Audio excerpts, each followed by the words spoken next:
morning, everybody.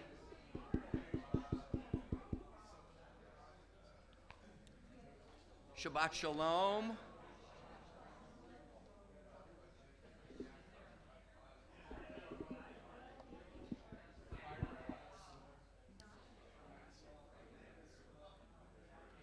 It's totally just like home. You say something to your kids and they just keep on going. Good morning. You're here. This table is exemplary. These guys over here, oh my gosh.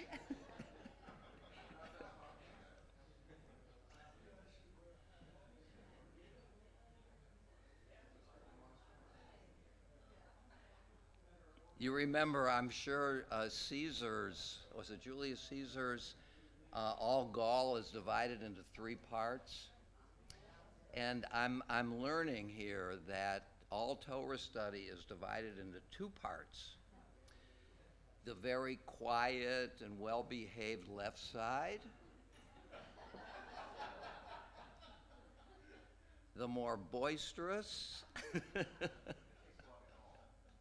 nothing personal, nothing personal at all. Okay, yeah, gosh, when's the last time we quoted Julius Caesar in Torah study? I don't know, it's been a while. I've been waiting to find an opportunity. So it's good to see everybody. Welcome to live streamers. We're so glad to have you this morning as well. Just some preliminaries. First of all, thanks to Cindy Dettelbach for sponsoring the bagels this morning. Would you like to make a short speech? And to Nancy and Russell Ben-Giat for picking up the bagels. On a sadder note, some of you know that Joan Levy fell seriously ill last week, and she is not doing well. And we're hoping for a refuah shalema for her, a complete healing. Let's keep her in our prayers. Let's just perhaps pause for a second and think about Joan, who has been so important to so many of us and for our temple for so long.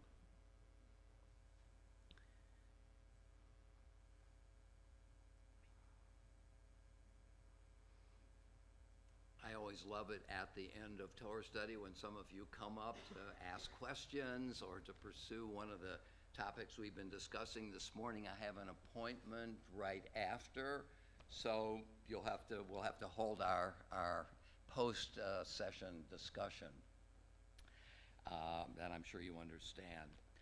Blessing. Baruch atah Adonai Eloheinu melech haolam asher kidshanu b'mitzvotav v'tzivanu la'asok b'divrei Torah.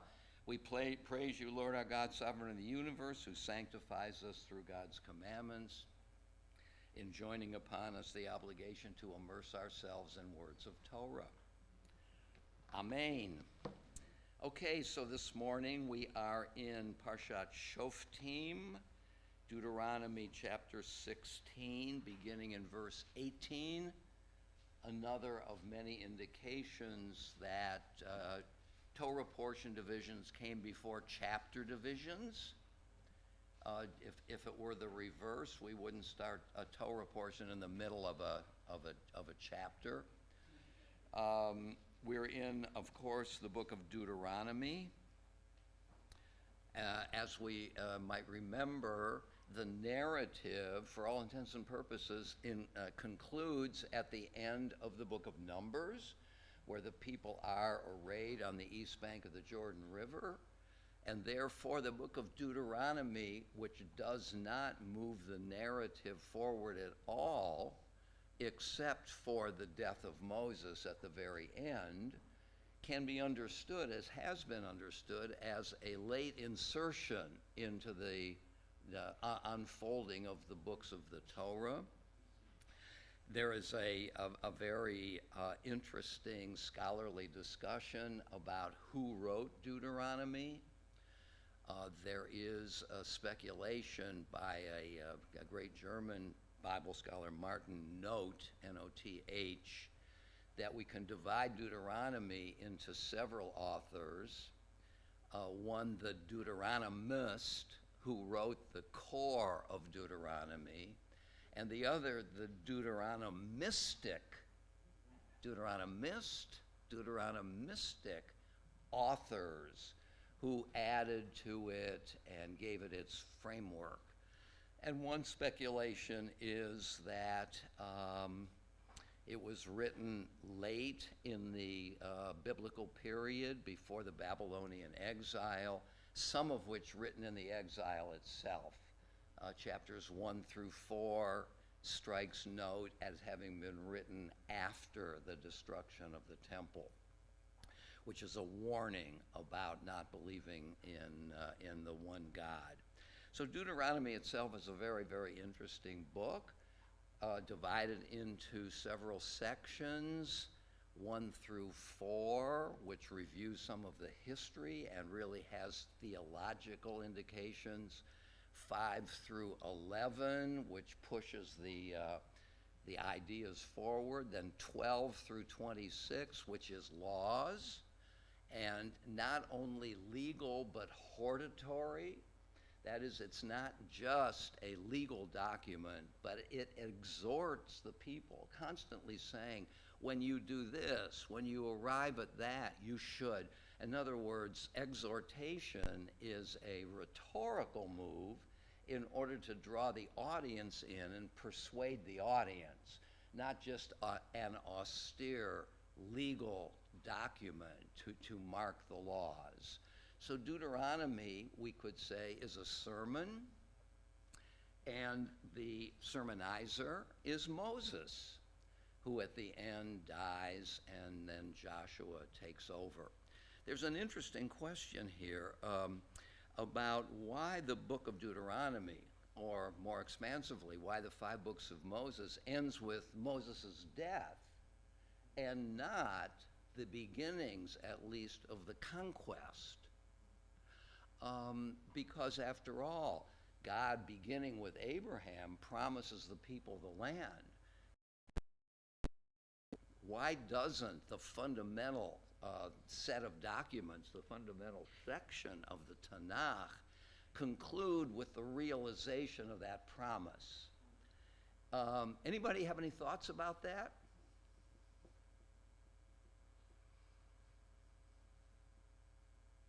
Steve?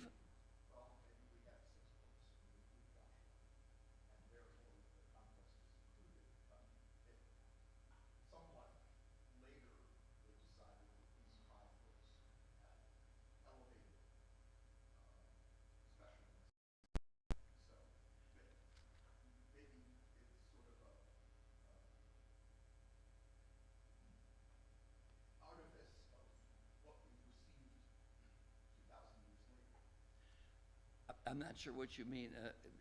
I'm unclear about what you're saying.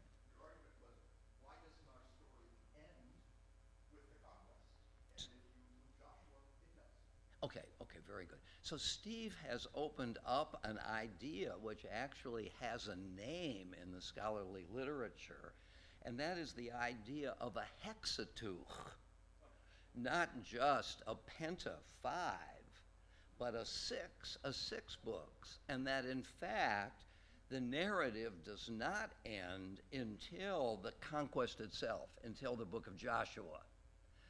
So what Steve may be suggesting here is there's something arbitrary about stopping at the end of Deuteronomy. It's as if there's that kind of famous anecdote about Mozart and his sister, that Mozart was playing the piano one night, his sister was sleeping, and he ended a piece, dun dun dun dun dun dun, and she couldn't handle it. She got up and went downstairs, done. In other words, the thing isn't over until it's over. And it's not over, according to this line of reasoning, until we get the realization of one of the fundamental promises to the patriarchs. Arthur? I never thought about this question before, but from a traditional point of view, is a passage in Jeremiah less holy than a passage in Leviticus? In other words, who drew this line? It's like the Ten Commandments. Are those commandments actually more important than the others? How did these 5 books become? They seem to be more exalted than the rest of the Tanakh. Absolutely. I don't know how that happened. And my guess is I'm sort of catching what you're saying, Steve, there was a time in which all the revealed texts were on the same plane, maybe. So who came up with the idea that this set, what the Ten Commandments or whatever subset is, Okay. higher than another? So really the question can be divided. The Torah is not considered less holy, but we don't have the rest of the stuff on the scroll.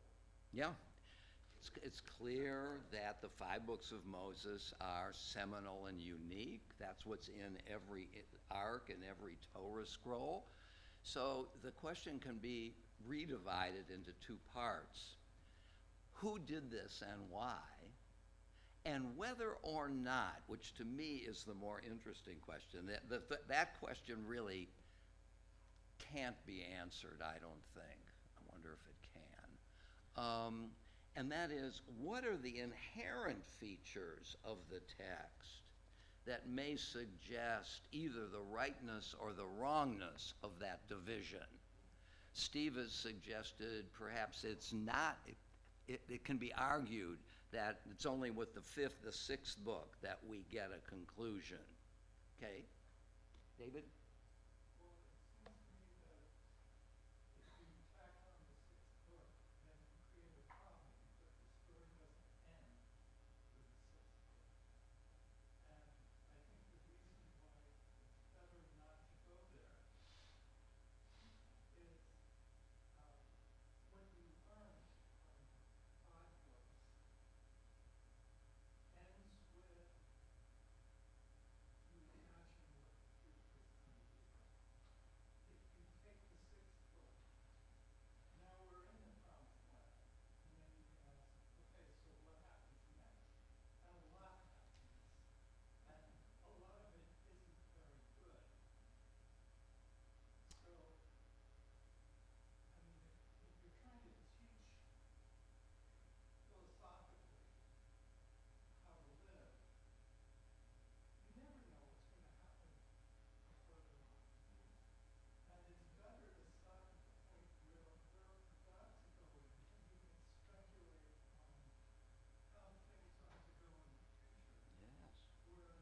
go in the future. Yes.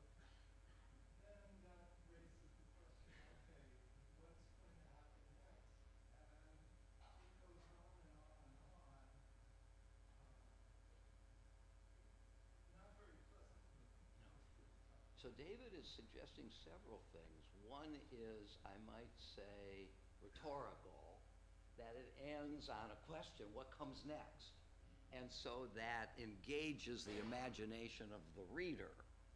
And the second point that you're making is, I like the point so much. I always think of an analogy. Maybe you'll disagree with this because this is sort of a mathematics point. There are only 2 numbers, 1 and 2. Unity, plurality. Once you open up plurality, there's no stopping. You've got everything else. So once you get to the book of, you have 1, the Torah, the 5 books of Moses. Then you have the many. And once you open up the many, more adventures. What is the end of it?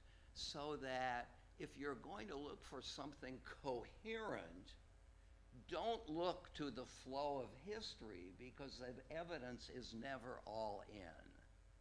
So this is a logical stopping point. I like that. In a certain sense, the one who, John Levinson, a scholar, a Bible scholar at Harvard, has an essay, Who Inserted the Book of Deuteronomy? And that's a good point. because we might say, just to continue David's line of thinking, maybe you won't go there with me, is that the one who introduced, after all, we do have a tetratuch, the first 4 books, which ends no sooner than the end of the book of Deuteronomy. So we might say that there are really the first 5 books of the Bible are Genesis, Exodus, Leviticus, Numbers, Joshua.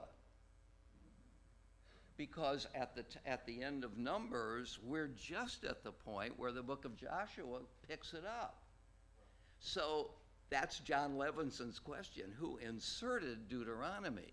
What David is suggesting, or at least I draw an inference from this, is that the one who did this, or they who did it, are geniuses.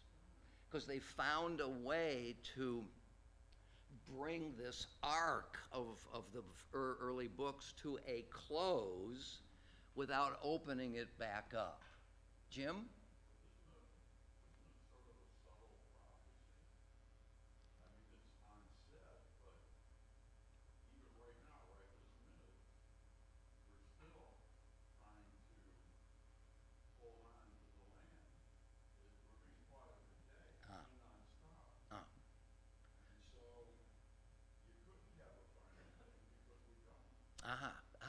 That's sort of corollary to David's idea that history continues. Let's just take the issue of who owns the land, and as history would have it, there's never going to be a final resolution to that.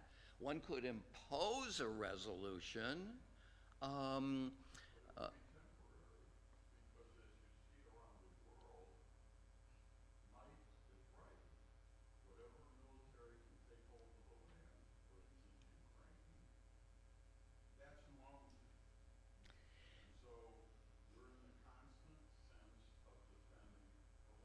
Yeah, that's the Stephen Miller view of history. That might is right. And he has good sources. I mean, Machiavelli. I mean, Leo Strauss, who you know I like, divides the history of political thought into 2 basic temporal units.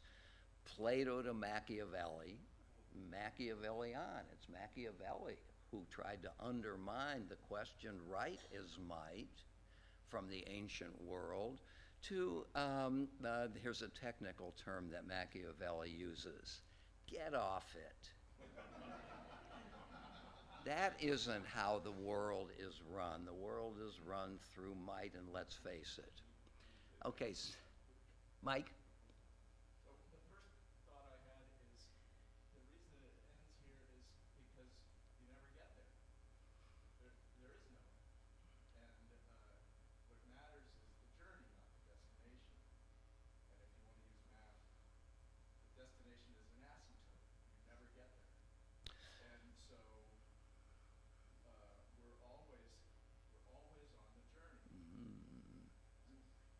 So Mike's point is that what's the empirical status on the one hand of completion and on the other hand incompletion? And the empirical status is, I'm extending your idea here, maybe unjustly, is that completion is very, very rare. Incompletion is really the nature of our lives. We all die before our to-do list is completely checked off. And so the fact that the book ends at a moment of incompletion, Moses dies, but what's going to happen to the people, is philosophically profound as a mirror of how things work. Lou?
Okay, okay, all right. Russell? Well, the first 4 or 5 books of the Torah are written by Moses, inspired by God, or written by God to Moses. So that there's a unity there. So maybe with the first 4 books, it ends, these are the commandments and regulations the Lord enjoined upon the Israelites through Moses at the steps of Moab at the Jordan near Jericho. Yes. That's a good, that's like the Declaration of Independence, that's a story. And then the rest of it is like the Constitution that gets added on. If you ignore Deuteronomy, it starts after the death of Moses. And then they go into the land. You mean Joshua, the beginning of Joshua? Right, so there is a unity to the first 4, and then there's the next chapter, starting in the book of Joshua, because Deuteronomy came later. So I think that with the first 4 books of Moses, that functioned for maybe centuries. So, okay, so you're not only making a temporal point, you seem to be making an evaluative one in the sense that it would have been fine without Deuteronomy, because the book of Numbers does end the journey so far. Without giving a law and the rules. Right, That was the important part. right. So, yeah, Steve and then Larry. I'll make a more functional argument in that the 5 books are the toolkit for society in exile. So if we go along the lines that the Babylonian exile occurred and now they realize we may not always be on the land. There will be community of Jews outside the land. The 5 books say, how do you create a society? And as a toolkit, wherever you are, you can take these 5 books and learn from them how do you take people who were slaves and come up with a society in a new land. And so it's a toolkit for exile. Having Joshua included would be superfluous because the place of exile is someplace else. So I really like that point very much. In a way, it separates the 2 contents. One, how to live a Torah true life, and 2, life on the land. And if it didn't end until the end of Joshua, that would suggest the centrality of the land exclusively to Jewish life. If it didn't end, if the fundamental doctrine was Torah on the land, then the whole notion of the dignity of the diaspora would fall apart. To stop before getting in the land is to separate Torah from life in any particular place.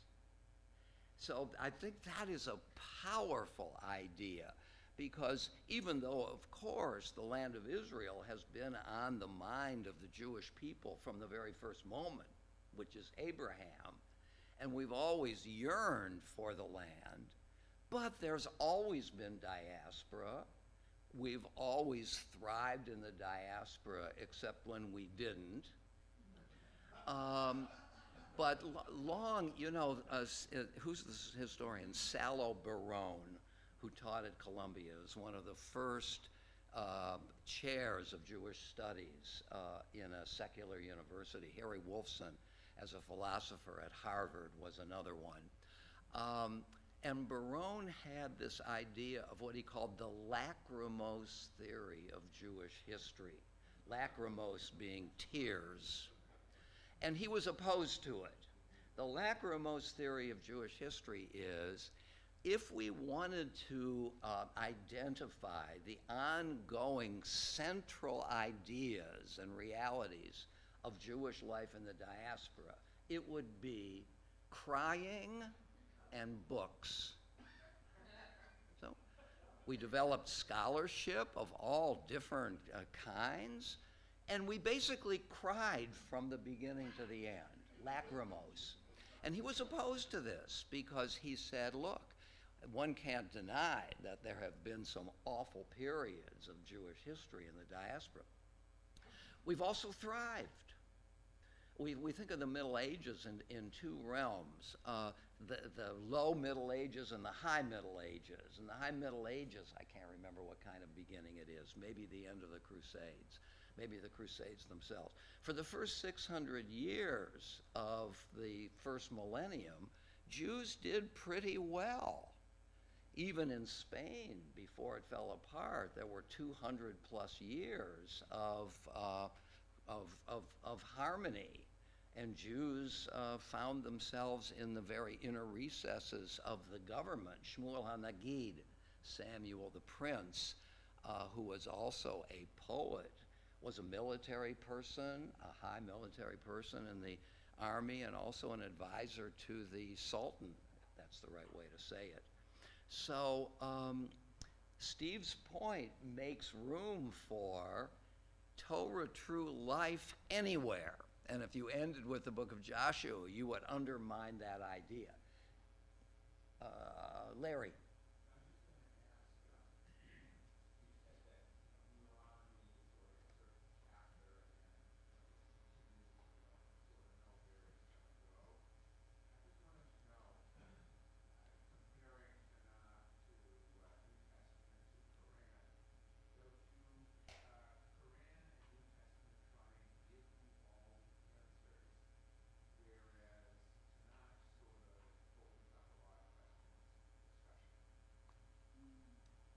The latter is certainly true. All kinds of issues are opened up. I would say the New Testament is exactly the same way. Let's just take a couple of examples. How many lives of Jesus are there in the New Testament? There are four. There are four Gospels. John is singular, but you have the three synoptic Gospels, and they disagree in some important ways. Mark opens up the whole notion of the messianic secret. Who am I? Whereas Matthew is much more of a Torah truth, the Sermon on the Mount. So who is Jesus? So that opens that question. Is there an idea of the Trinity in the New Testament? And as far as I can tell, I'm not a scholar on this at all, the answer is no. Even though I think in 1 John there is some intimation. Wasn't it Erasmus, who was a contemporary of Luther, who thought that the idea of the Trinity was inserted later into that book and wasn't? So what's the authority of the Trinity? And that's what the church councils come to try to fix. And you know, the church councils, let's say Nicaea in 325, asserted over and against Arian. Arian said I think it's Arian who said there was a time that he was not. In other words, one of the ideas is that Christ sat at the right hand of God from the beginning, and Arius was saying really that this is an individual, however divine, that came about. Look, the Gospel of Mark has an adoptionist view of Jesus, that at a certain point God says, this is my son. So all kinds of questions are opened up and not closed down by the New Testament. It seems to me it's one of the one of the realities of scriptures. And it's the reason why they are applicable down through history in many different circumstances, is that to some degree they're open and not closed. If they were closed, then there would be clearly orthodoxy and heterodoxy. If it's not closed, then there are different ways of imagining orthodoxy. I think all scriptures have it. The Muslim tradition has its philosophical threads, powerful philosophical threads, where other forms of Islam do not. As in any religion, what's the role of philosophy, of reflection, as opposed to belief or the creation of community? Yeah, Arthur. So on this exilic thing, it's an interesting take on it. I find it very fascinating because I've usually thought of the five books as, I mean, certainly the Mount Sinai on as the opposite of exile. In other words, the descent to slavery in Egypt is an exilic section, Mm-hmm. cut away, distant from God. But Mount Sinai is about as close as you get. It's like the opposite of exile. You're in with God. And from Mount Sinai to the end of the five books of Moses, everything's in preparation for the end of exile. So it's in many ways, I think, anti-exilic. So if it's put together, It's anti-exilic? yeah, I mean, you're approaching the land, you're not leaving the land. Okay. Exile means you're cut off Yes. from God, cut off from the land. It's alienation. Mount Sinai on is a story. The Ahava, the Shema, lays it out. If you do, it's laid out. If you do the things, the descriptions given, if you fulfill it, you'll never be in exile. Yes, yes, yes. So, Jeremiah is an exilic book. You failed. You broke the covenant. You're out. I think these books more are about coming into the land, not being put away from the land. I'm just not sure I follow your point. You're using exile in a very interesting way. Exile for you is being alienated from God's law. Or the land. I mean, Or the land. Now that's the conventional understanding. but in these books, the land and the law are united. In the five books of Moses? From Mount Sinai on, well, even from the beginning, Abraham's introduced with the promise of the land. Yes, yes, yes, yes, yes. There's a movement towards the land across all five books. So you're saying there's continuity between the five books of Moses and what follows because land is already thematized in the Torah. Yeah, the arrow's pointing towards the land. Right, but what's interesting is I like that formulation because I think it clarifies what I think is really fascinating about it.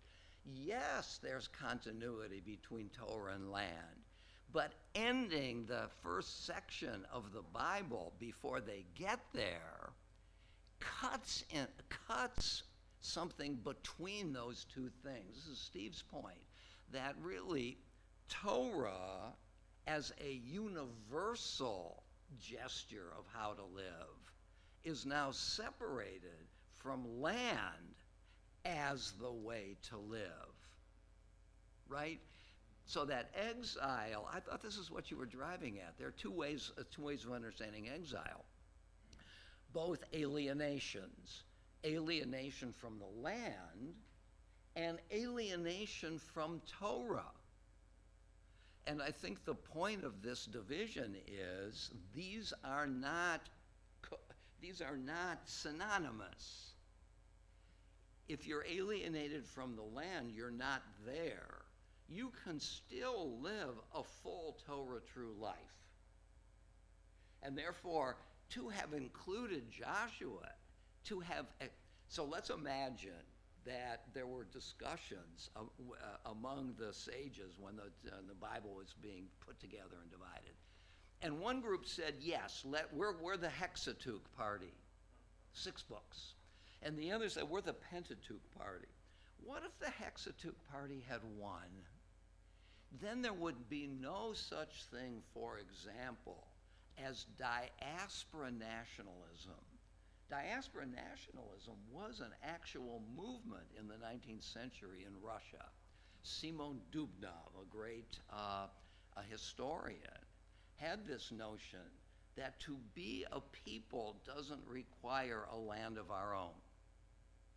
So he was, in a way, he was sympathetic to Zionism, which was trying to reconstitute the Jewish people, but opposed to it, that a necessary condition for this was land. We're diaspora nationalists, aren't we? I mean, I don't want to simplify matters. We have some fidelity for and love for Israel, but if you ask me, where would I like, if all things were equal, where would I choose to live? And my choices were Jerusalem or Beechwood. I'm choosing Beechwood. That's where we thrive. Would Pepper Pike be better? Yeah, I consider myself a diaspora nationalist. We're not just people of faith, we are a people. And so that's the corporate idea of it. And I think that, I'm not going to go so far as to say that this cut after Deuteronomy is a gesture of preferring diaspora nationalism.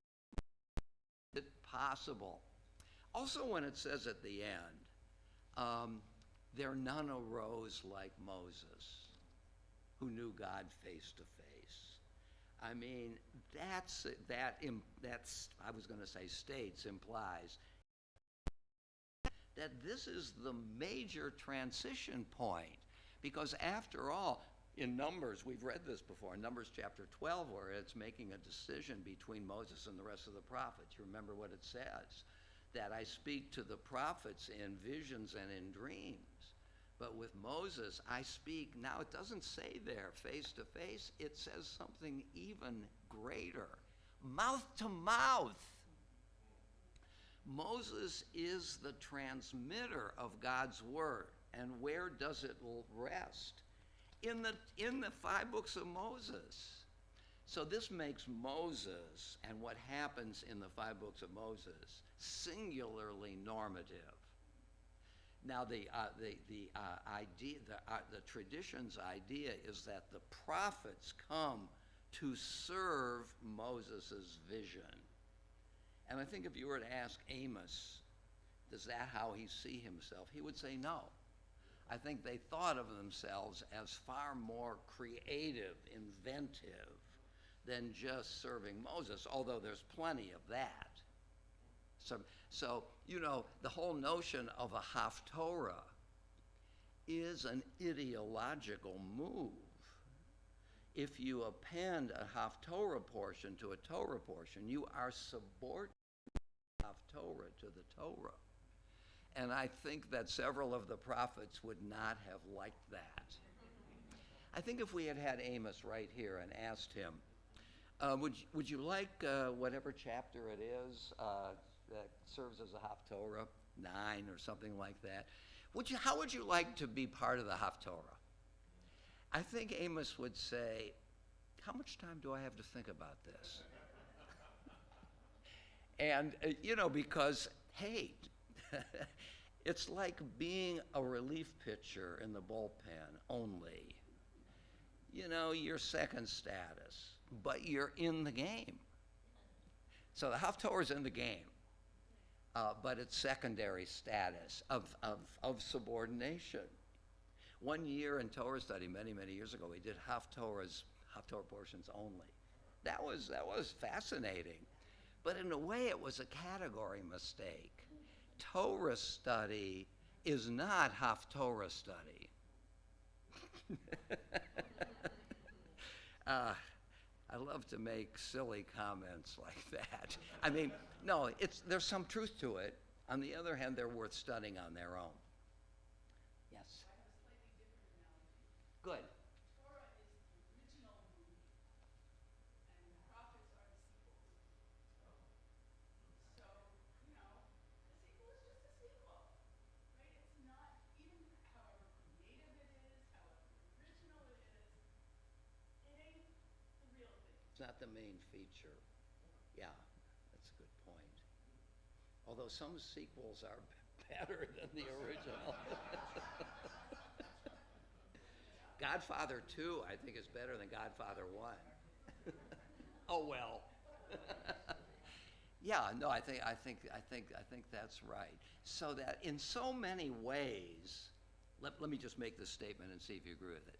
In so many ways,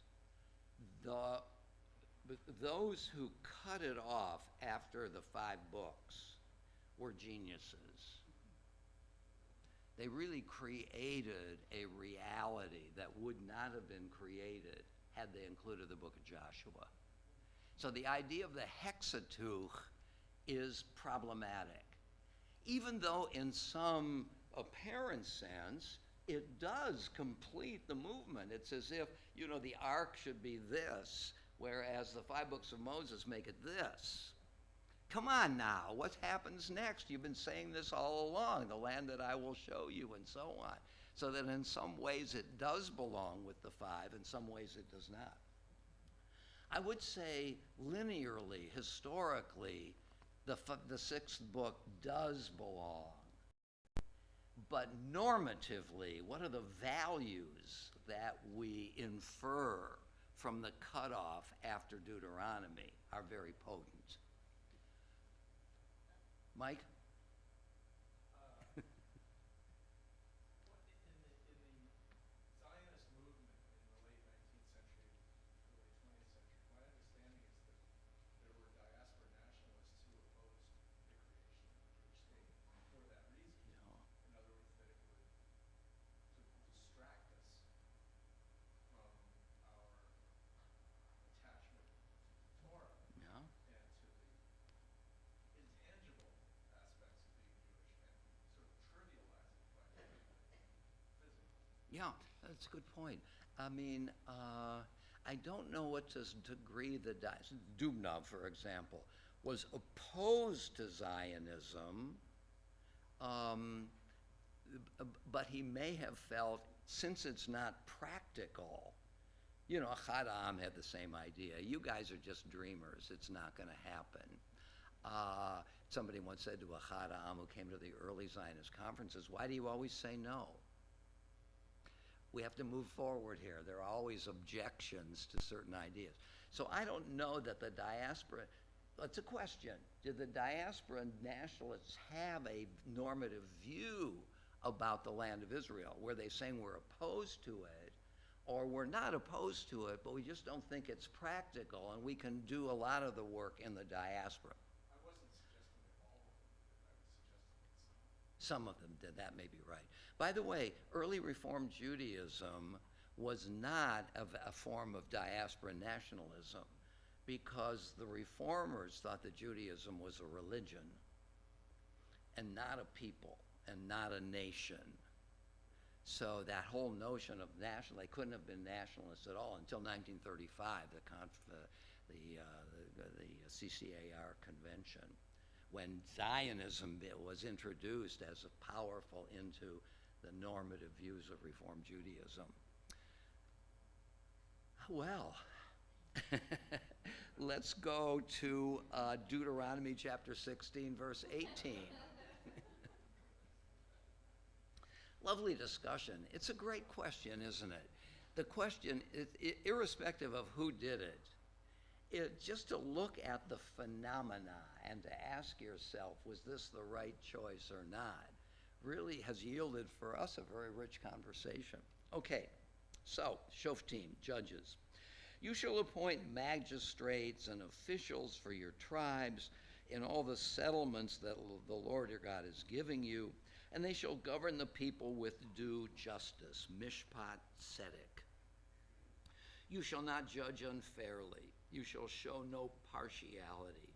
You shall not take bribes, for bribes blind the eyes of the discerning and upset the plea of the just. Okay, so here is Deuteronomy in its, I would say, repetitive aspect, that it is really bringing forward ideas that we've seen before in Exodus and Leviticus. Justice, justice you shall pursue. And this repetition of the word tzedek has occasioned a lot of commentary. Why is it that we need to say justice, justice, and not just justice? Any thoughts about that? What's the value of saying it twice? Larry? That's what? It accents it, it highlights it, dramatizes it. Very good. Other thoughts about it? Jim? Very good, very good. Not only care about it intensively, but recognize how hard it is to get there. You have to be, I like that. The pursuit of justice is not just a point, it's a line. Justice alone might be a point. Do this. But do this opens up a continuum. That your point here, when does the line end? Once you open that line up and are trying to pursue justice, it's going to be hard to really achieve it. Arthur? So I'm curious about the word tzedek, because when I think about charity and tzedakah, charity seems like a different category of justice, but maybe not. Yeah. So I'm curious how the word originally was meant. But well, charity is a form of justice. It's not essentially noblesse oblige. I've got the money, you don't. I'm going to give it to you. How great I am.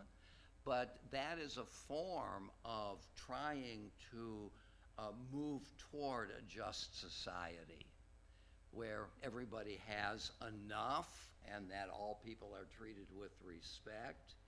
And you know, Maimonides, is it 8 stages of charity? And the last one is giving somebody a job, not putting them on the dole. Certainly not saying, wow, am I great. But I think it's repeated because in the first 2 verses, it lays out with amazing brevity a zillion different ways you can end up with the wrong judgment. Yes. And so the plea is that you get it right, and you can be perverted in that effort by bribery, by favoring the wealthy, by all sorts of things. And I think it's repeated to say, this is so hard to do. There's so many ways to slip or come out wrong. Yes. That this is the project. You better have your eyes open about what you're about. Otherwise, you're going to get it wrong. I like that. In a way, what you're saying is that justice is the capstone of the previous verses. Notice how hard it is to do this. And so I'm just not saying, come on, guys, try to do it. But really try. Yes. I think the emphasis may also be sort of the thesis of the next section, which is about the establishment of a king whose pursuit should not be to their own end, but toward justice. I like that. I like that. So remind me your name again? Kelly. Kelly. So what Kelly and Arthur's point are complementary in a way. For Arthur, justice is the capstone of what preceded it. For Kelly, it's the subject matter of what follows. So in a certain way, this justice is the fulcrum on which the entire portion is balanced. I like that very, very much. I see it in a way, thank you for both of you, it's sort of a triangle. Here's the ways in which we can get it wrong. This is the preceding verses. And here's what we must do to get it right. And at the top that mediates both is not just justice, but justice. Good, I love that. Great. Okay. So, justice, verse 20, shall you pursue that you may thrive and occupy the land that the Lord your God is giving you. I just love this formulation because it raises the question of the laws as instruments for the achievement of something.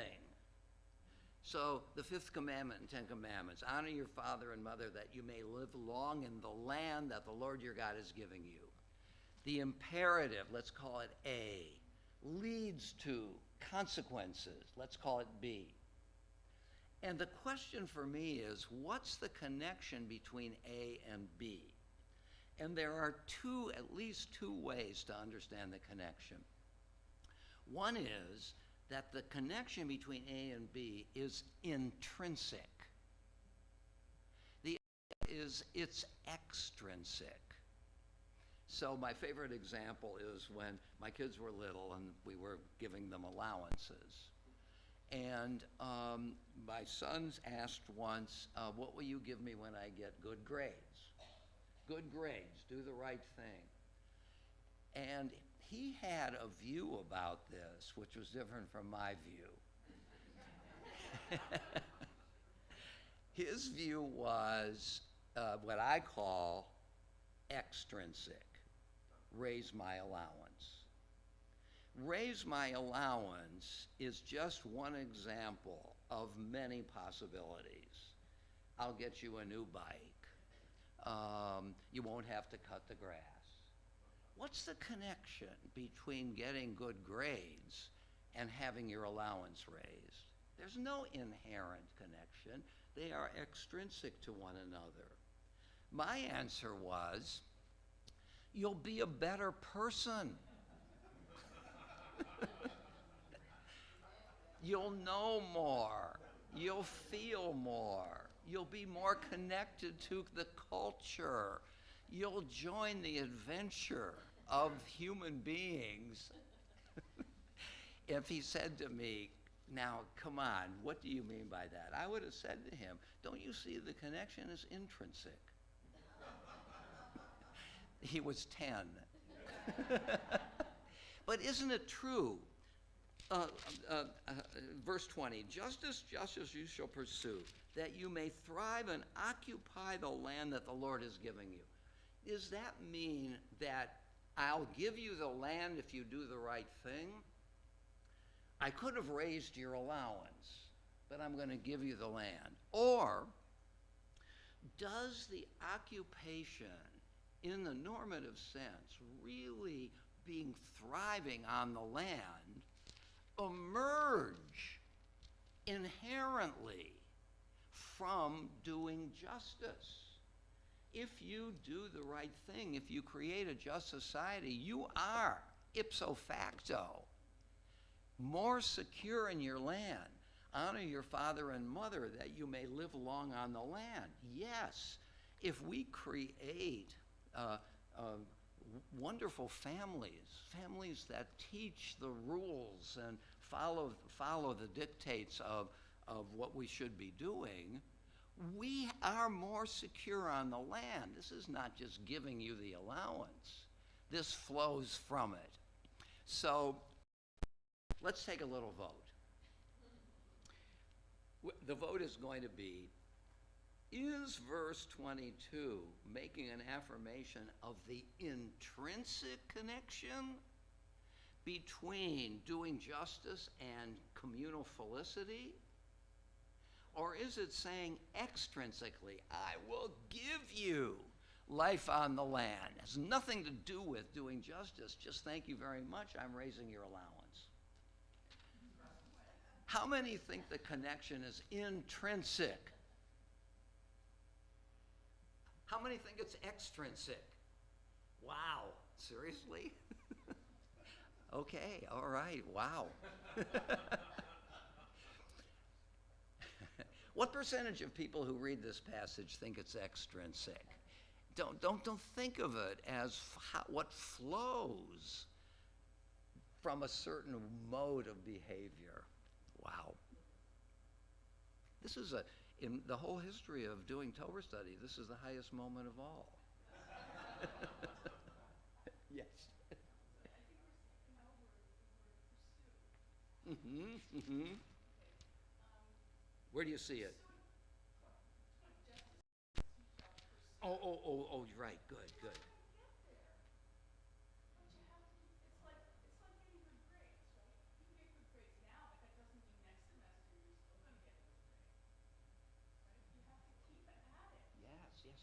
And I think some were saying that in the doubling of tzedek, that really it doesn't happen overnight. Does this relate to the intrinsic, extrinsic issue? Do you think it does? So in other words, what I think I did say, is that felicity flows from creating just society. And you're saying that may be true in some ultimate sense, but we're far from there. And we have to keep working at it in order for that to happen. It's like your son's grades, right? He raises allowance this semester because he gets good grades. What do you do next semester when he doesn't? Yeah. Do you take his allowance down? We put his allowance in escrow.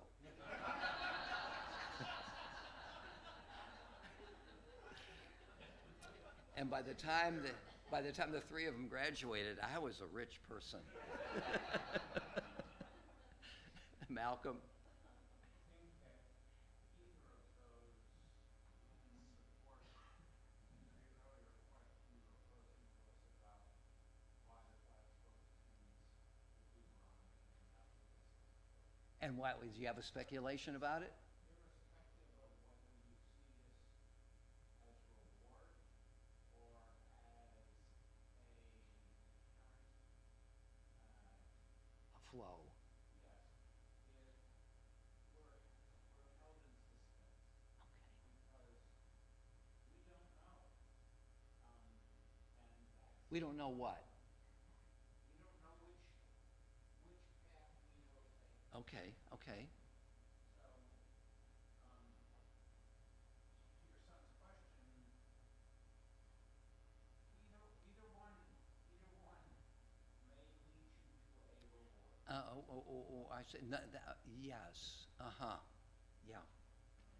Well, that's a good point. God says, you've created just society, and therefore, I am going to give you the land. That's another reward. So I guess the question is not so much the issue of reward, but motivation. For what reason? The how. Maybe it's partly the how. Jim? I don't think it's exactly what you just said. He's giving the land. Yes, yes. It's not a result of everybody doing the right thing. He's giving them the land, but for your own benefit, do the right thing. It's like, okay, you gave your son the bicycle. Take care of the bicycle and you can have it a long time. Don't take care of it, you won't have it. Okay, all right. You're focused on the land and not so much the motivation for getting it. Right, because remember the justice. This group has been subject to all kinds of societies' justice, Yes, like the Pharaoh's justice, yes, or other tribes they've come across.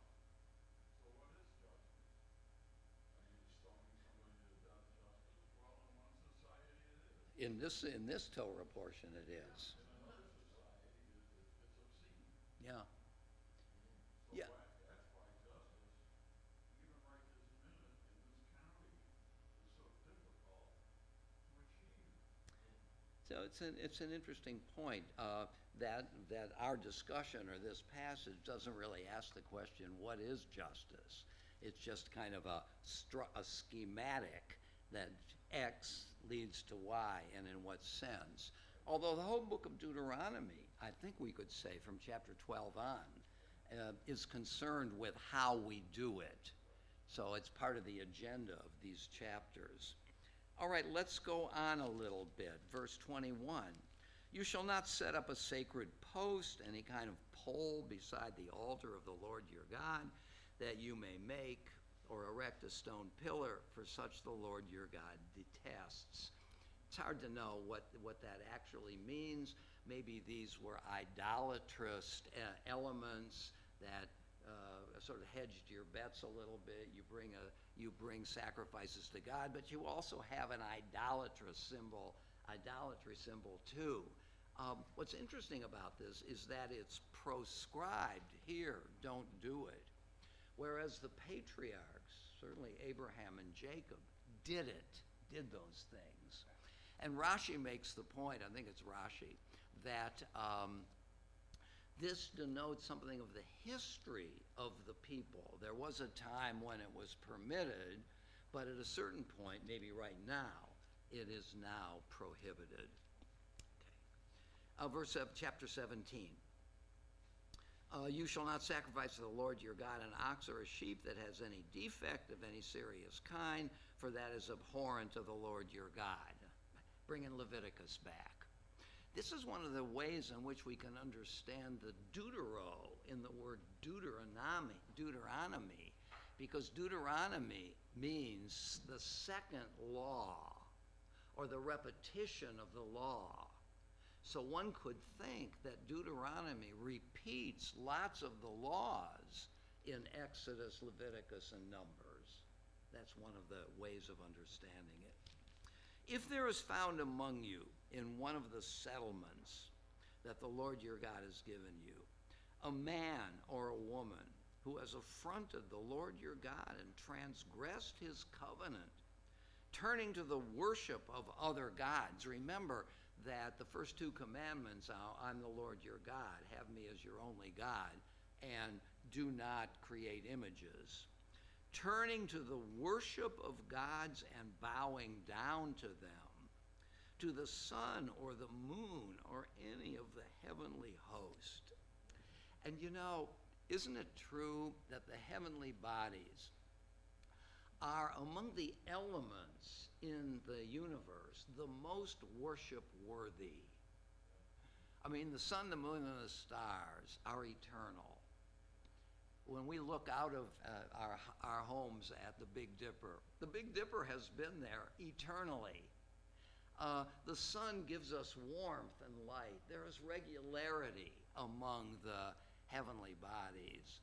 So talking about the supreme items in the universe, and unlike God, they are you can see them. So the sun worship is a very plausible idea, isn't it? So turning, verse 3, to the worship of other gods and bowing down to them, to the sun, the moon, or any of the heavenly host, something I never commanded, and you have been informed or have learned of it, then you shall make a thorough inquiry. If it is true, the fact is established that abhorrent things was perpetrated in Israel, you shall take the man or the woman who did that wicked thing out to the public place, and you shall stone them, man or woman, to death. A person shall be put to death only on the testimony of 2 or more witnesses. He must not be put to death on the testimony of a single witness. Let the hands of the witnesses be the first against him to put him to death, and the hands of the rest of the people thereafter. Thus you shall sweep evil out from your midst. Wow. Okay, going on. So this is tough, isn't it? I would just suggest as a first step in our conversation that the author is quite clear that this is what we should do. I don't think there's any equivocation there. We have to ask ourselves, what are we going to make of that? But the author has a kind of secondary view of this, that this can get out of control. So you need witnesses. You need at least 2 witnesses. The witnesses themselves are going to ones that throw the first stones against these people, so that you have to own up to your testimony and live with that. So there is something of a dialectic here. I mean, I think the stronger point is capital punishment. The lesser point, but it's there, are the equivocations, are the worries. What do you think about this? Let me get some other voices here. Steve?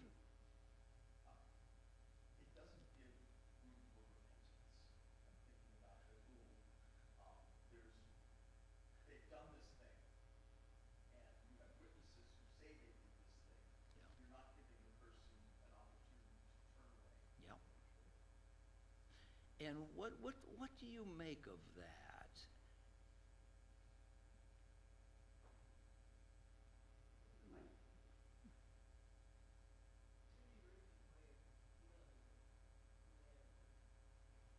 It's a what? Pretty rigid way. And let's try to unpack it a little bit. What's going on here?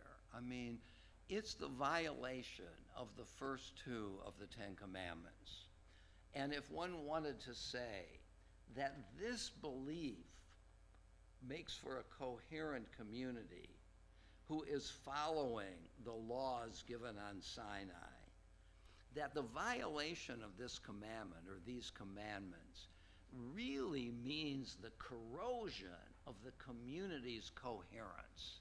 This is the foundation on the basis of which it's preceded, and the crime here is idolatry. So that it's a strong claim, obviously, of the absolute necessity of fidelity to the God of Israel. Arthur?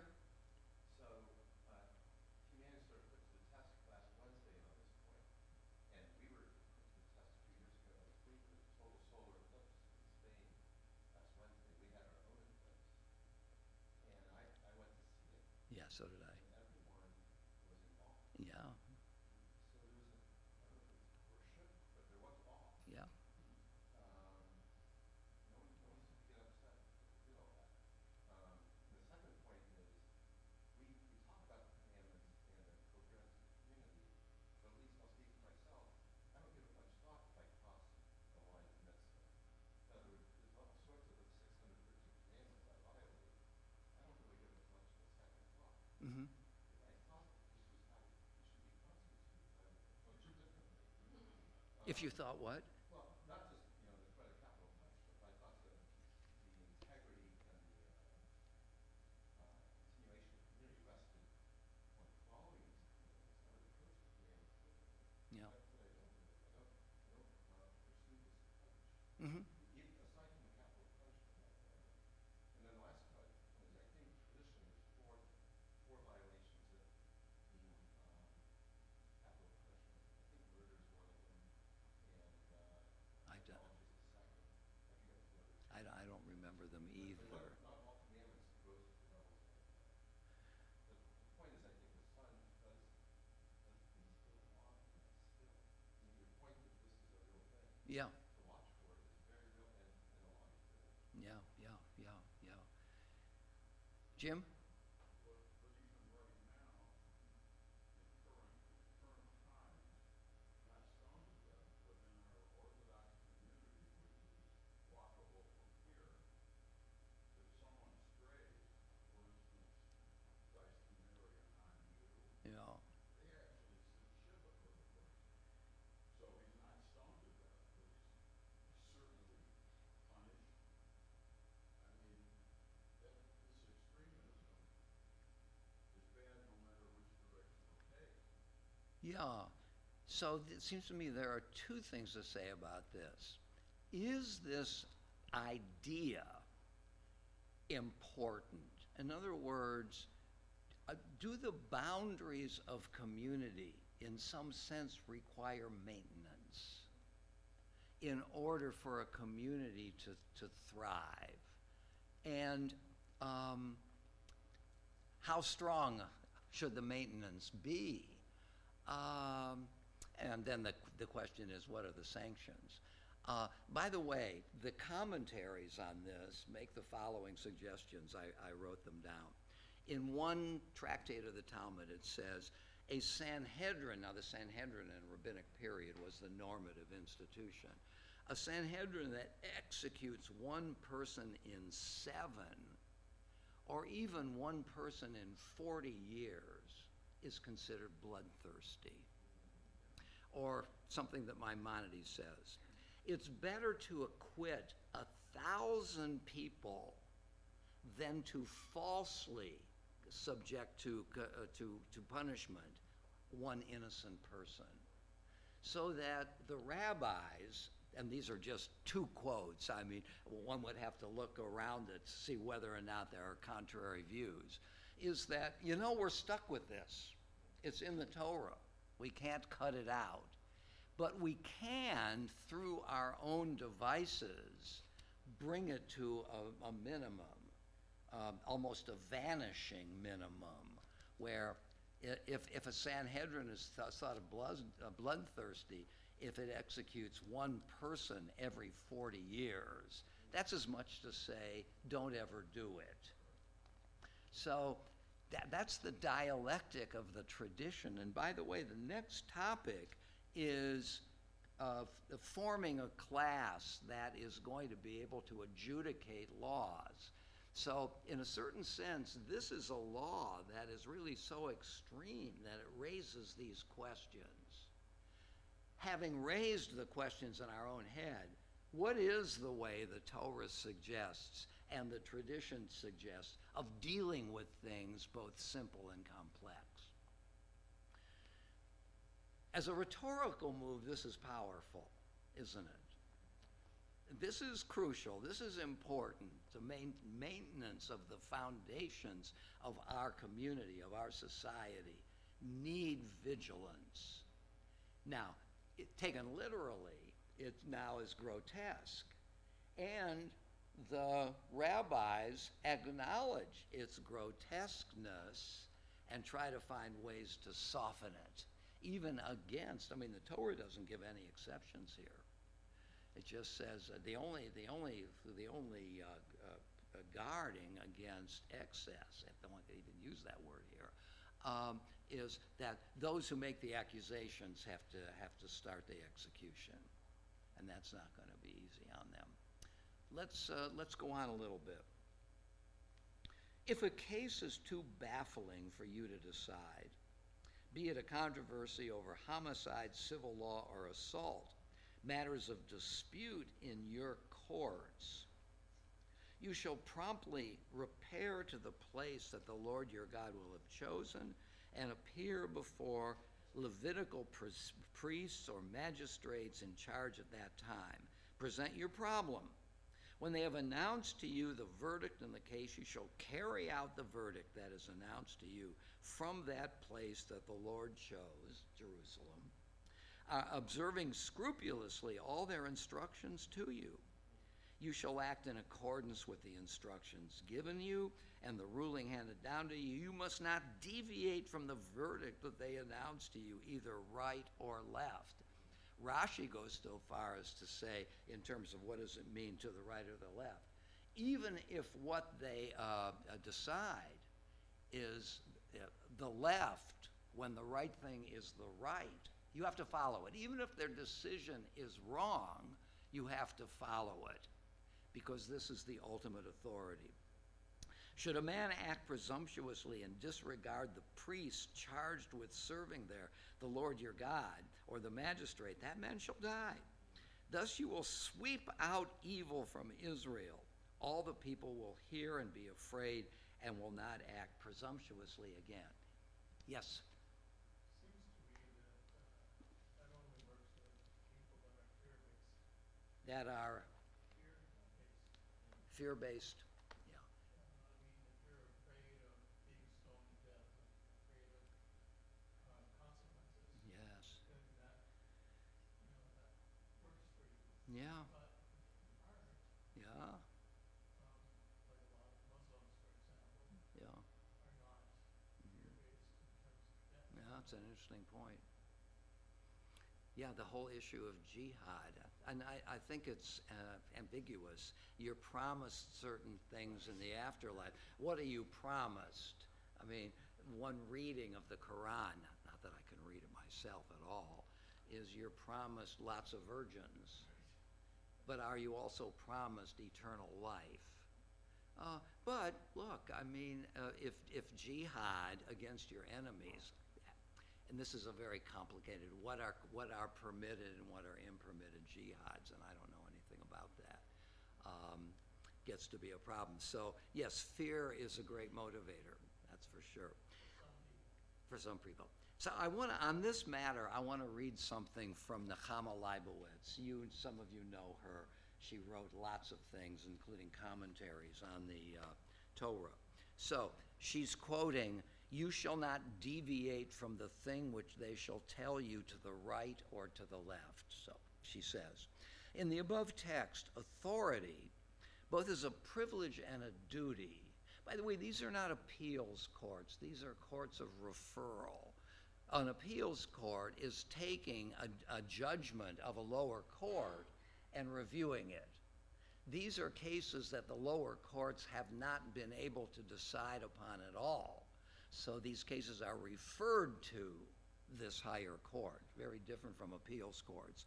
In the above text, authority, both as a privilege and a duty, is vested in the sages of Israel. Let's go back to the text. Verse 8, If a case is too baffling for you to decide, be it a controversy over homicide, civil law, or assault, matters of dispute in your courts, you shall promptly repair to the place that the Lord your God will have chosen. Jerusalem is not mentioned in Deuteronomy, but scholars believe that's what it is. And appear before the Levitical priests, that is, the religious authorities.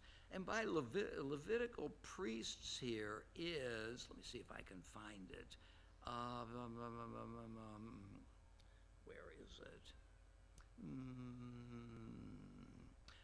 HaKohanim HaLevi'im.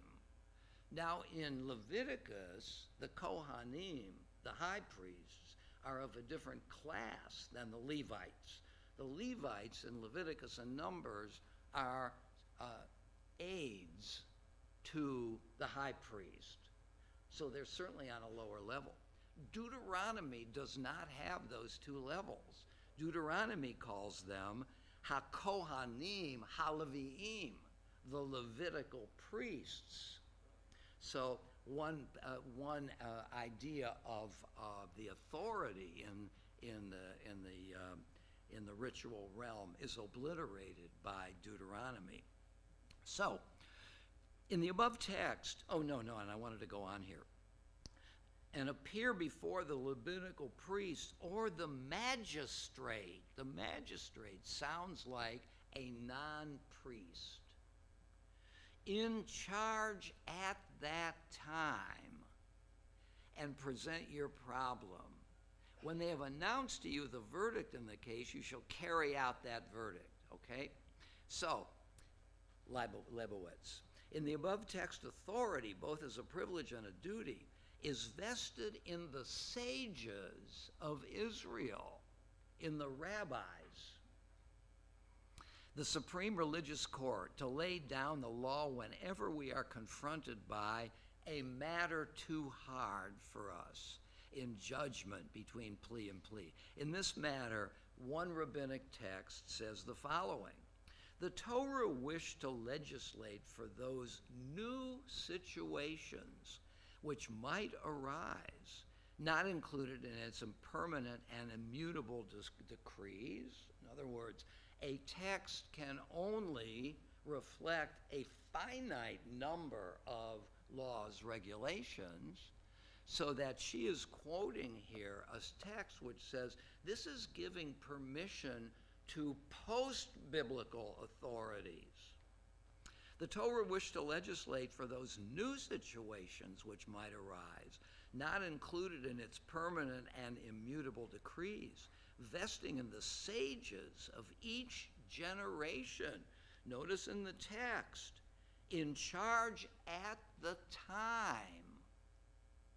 So it seems to open up the possibility of any time. The prerogative to institute enactments and additional measures of a provisional nature within the limits set them. Then now, Leibowitz. The implications of this text are far-reaching. Maimonides alludes to it in his Code of Jewish Law in the chapter on benedictions. Here's Maimonides. Prior to performance of all the commandments of scribal ordination, that is, rabbinical and not ordained in the Torah. That is, for example, and he gives some examples, the reading of the book of Esther on Purim. There's no biblical law that we should read the book of Esther. Or kindling the Sabbath lights. Or the kindling of Hanukkah lights. Baruch atah Adonai asher kidshanu b'mitzvotav, who has commanded us to do these things.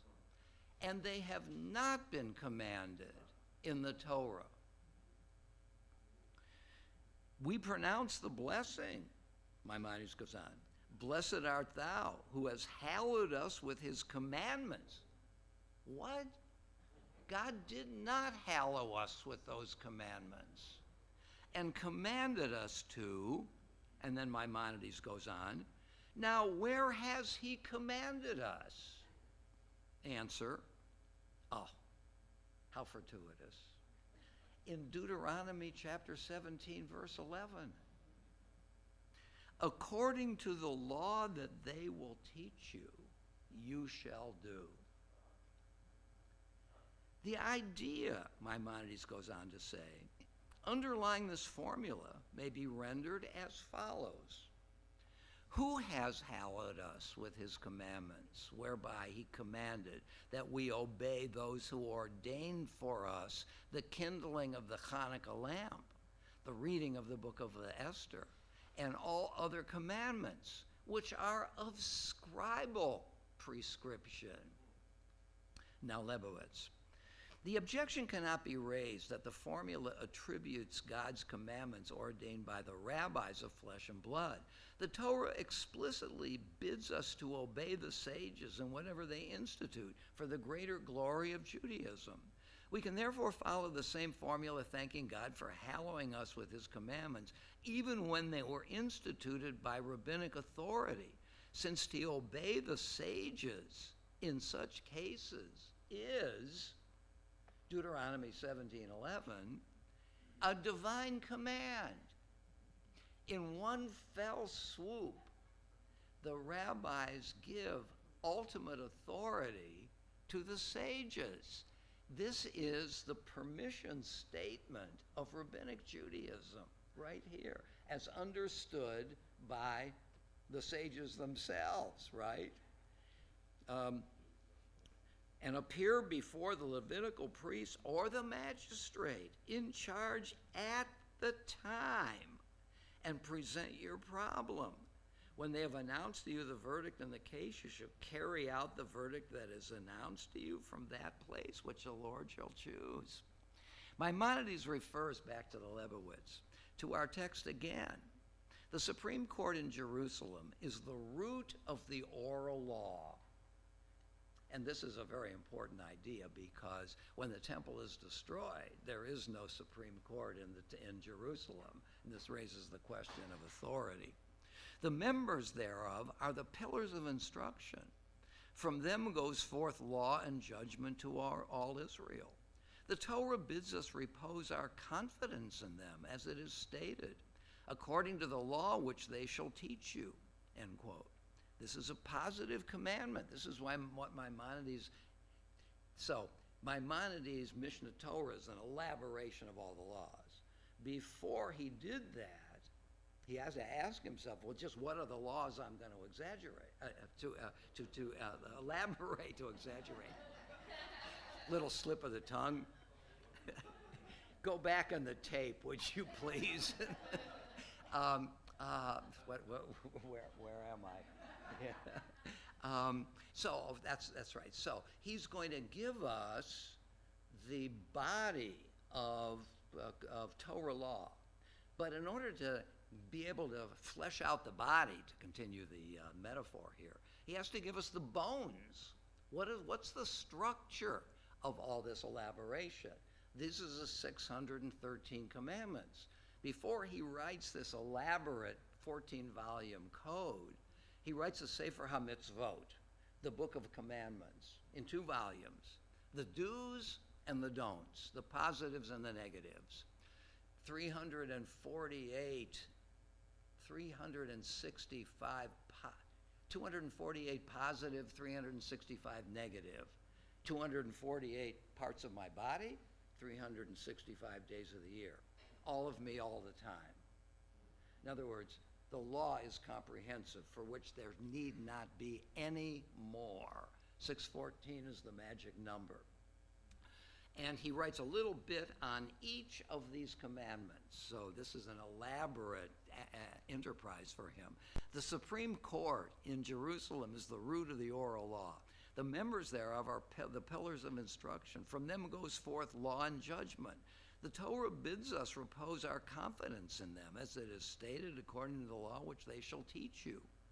This is a positive commandment. Whoever believes in Moses, our teacher, and his Torah is obliged to follow their religious guidance and rely on them. I mean, this is really foundational, isn't it?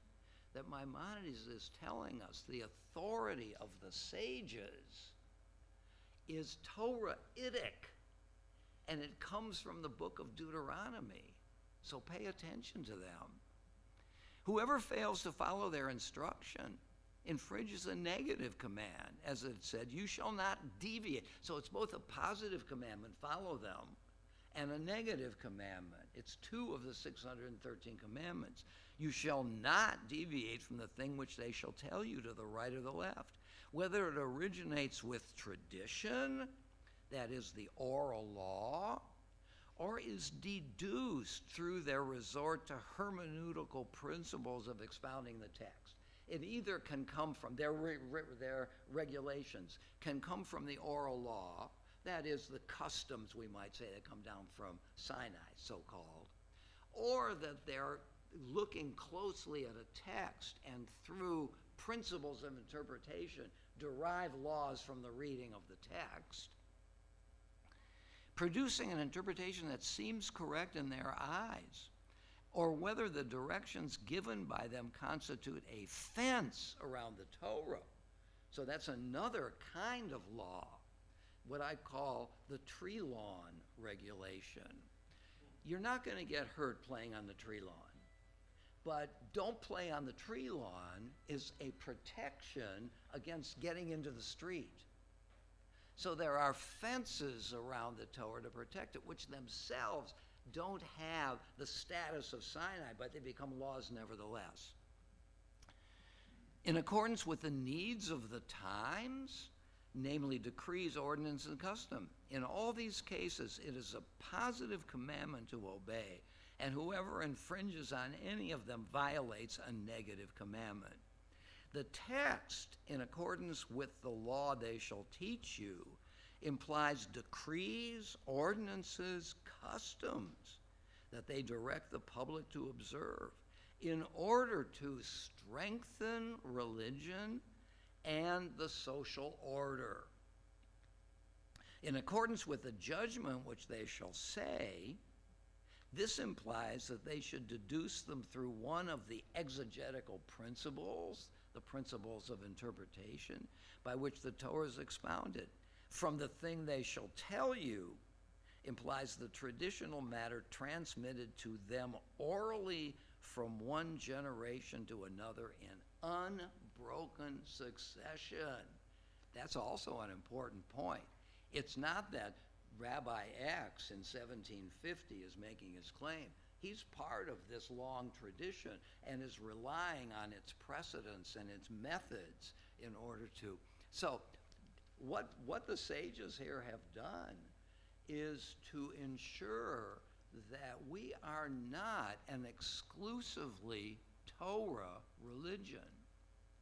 We are a religion of the interpreted Torah.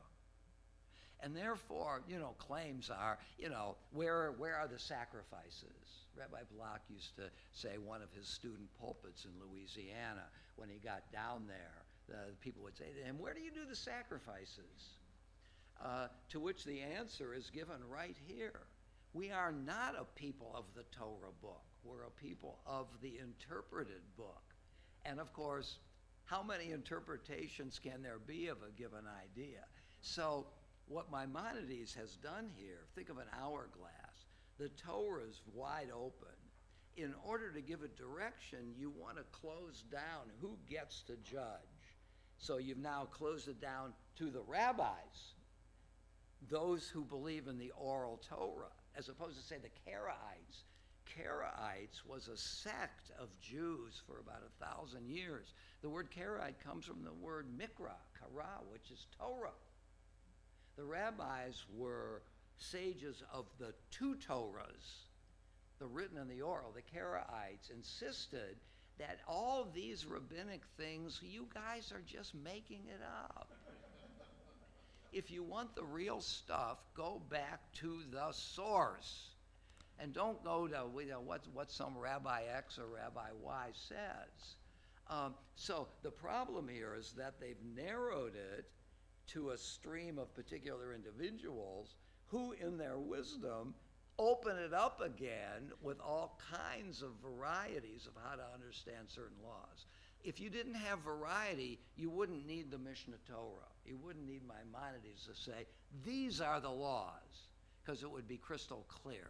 So this authorizes a particular group to tell us down through time, never-ending time, what it is we need to do. That's Orthodox Judaism. Orthodox Judaism is really the wrong word for what this enables. It's really orthoprax Judaism. It's the right behavior. Doxos is belief. It's not just right belief, it's right practice. What should I do? So from this little couple of verses comes the authorization of, let's face it, what has kept Judaism alive all these years? If we were a one-book religion, we wouldn't be able at all to adapt to the times, unanticipated challenges that continue to arise. That's the nature of time. You can't predict what's going to happen. David? I just want to say, in fairness, this is not the only place in which you get this. This goes back to Yitro, because in Yitro, Yitro tells Moses, have judges decide things, and only in the case where things are just too hard for ordinary people to do it, then you have to step in. And Moses doesn't live forever. So the logic is the system has to go on after Moses dies, and therefore there has to be some group that continues to make the most difficult decisions when things are not obvious. Right. So David is making a very interesting point. There is authorization already way back in the book of Exodus with Jethro. The difference is it doesn't explicitly say this is a pattern for all time. Here in Deuteronomy it says the magistrate in charge at the time, so that this is really explicitly, or one can say nearly explicitly, at the time might mean as long as Moses is alive, I don't know. But it does suggest that this goes beyond. In order to get a kind of temporally universal mandate, you have to make the leap that you did. The implication is that if it's Moses, then it will go on. That's our inference. So yes, it's certainly true that the Torah in other places authorizes judgment and necessitates it. What it doesn't do is to authorize a hitherto unheard of mode of doing this and a particular class of people who are now authorized to do this. So, yeah. Okay. Parshat Shoftim. Great to be together. Shabbat Shalom.